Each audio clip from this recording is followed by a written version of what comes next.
Hema committee report പുറത്തു വന്ന സാഹചര്യത്തിൽ സർക്കാരിൻ്റെ തുടർ നടപടി എന്താണ് എന്ന് പല ആളുകളും ചോദിച്ചു തുടങ്ങി. റിപ്പോർട്ടിൽ തന്നെ വിവിധ നിർദ്ദേശങ്ങളുണ്ട്. ഗുരുതര വെളിപ്പെടുത്തലുകളടങ്ങിയ റിപ്പോർട്ടിന്മേൽ കേസെടുക്കണമെന്ന ആവശ്യം ഇപ്പോൾ ശക്തമാകുന്നു. അതും സർക്കാരിന് മറ്റൊരു പുലിവാല്. അതിഗുരുതരമായ പരാമർശങ്ങൾ നിറഞ്ഞ ഹേമ കമ്മിറ്റി റിപ്പോർട്ട് 4.5 വർഷം സർക്കാരിന്റെ മേശപ്പുറത്തിരുന്നത് നീതീകരിക്കാവുന്നതല്ല. ഒരു നടപടിയും ഇതുവരെയും സ്വീകരിക്കാത്ത സർക്കാരും വിമർശന വിധേയരാകുന്നുണ്ട്. സിനിമാ മേഖലയിലെ പ്രശ്നങ്ങൾ പരിഹരിക്കാൻ സർക്കാരിന്റെ ക്രിയാത്മക ഇടപെടൽ വേണമെന്നതാണ് ആവശ്യം.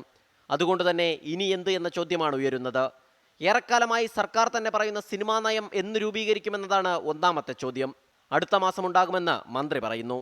റിപ്പോർട്ടിൽ തന്നെ സിനിമാ മേഖലയ്ക്ക് മാത്രമായി ഒരു ട്രൈബ്യൂണൽ രൂപീകരിക്കണമെന്ന് നിർദ്ദേശമുണ്ട്. റിട്ടയർഡ് വനിതാ ഹൈക്കോടതി ജഡ്ജിയായിരിക്കണം ട്രൈബ്യൂണൽ അധ്യക്ഷ എന്നും പറയുന്നു. അത് നടപ്പിലാക്കാൻ സർക്കാരിന്മേൽ സമ്മർദ്ദമേറും. സിനിമാ കോൺക്ലേവ് നടത്തി വിശദമായ ചർച്ച സർക്കാരിൻ്റെ ആലോചനയിലുണ്ട്. അതിന് സർക്കാരും പ്രതിപക്ഷവും സിനിമാ മേഖലയിലെ മുഴുവൻ സംഘടനകളും സഹകരിക്കണം. FIR രജിസ്റ്റർ ചെയ്യേണ്ട കുറ്റകൃത്യങ്ങൾ സിനിമയുമായി ബന്ധപ്പെട്ട് നടക്കുന്നുവെന്ന പരാമർശമുണ്ട്. ഞെട്ടിക്കുന്ന കണ്ടെത്തലുകളിൽ പോലീസ് ഇടപെടൽ വേണമെന്ന ആവശ്യം ശക്തമായി കഴിഞ്ഞു. വിദൂരമാണ് കേസെടുക്കാനുള്ള സാധ്യത. ICCക്ക് മുകളിൽ സർക്കാർ നിയന്ത്രണത്തിലുള്ള കമ്മിറ്റി വേണമെന്നതാണ് മറ്റൊരാവശ്യം. സിനിമയ്ക്കുള്ളിലെ പരാതികൾ പറയാൻ രൂപീകരിച്ചിരിക്കുന്ന കമ്മിറ്റികളിലും പുരുഷന്മാരുടെ നിയന്ത്രണമാണുള്ളത്.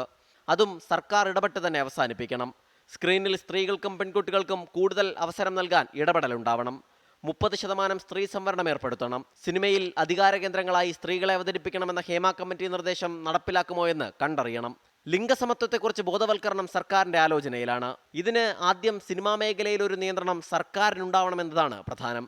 ഇനിയെങ്കിലും സർക്കാരിനത് കഴിയുമോ എന്ന് കാത്തിരുന്നു കാണാം. സലിം മാലിക്, 24, തിരുവനന്തപുരം.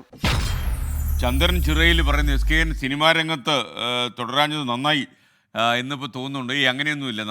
നമ്മളെവിടെ പോയാലും നമ്മളല്ലാതായി മാറാനുള്ള സാധ്യതയില്ലല്ലോ. മാത്രമല്ല, നമ്മൾ ഈ സിനിമാ രംഗത്ത് ഇന്നലെ വന്ന ഒരു അപകടം അതാണ്.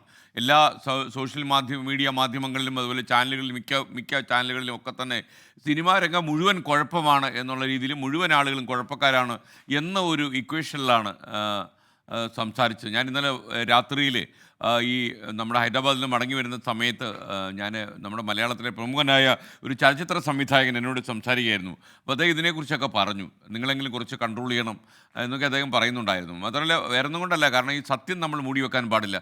സിനിമയിൽ എത്രയോ നല്ല ആളുകളുണ്ട്, അത് നമ്മൾ വിസ്മരിക്കാൻ പാടില്ല.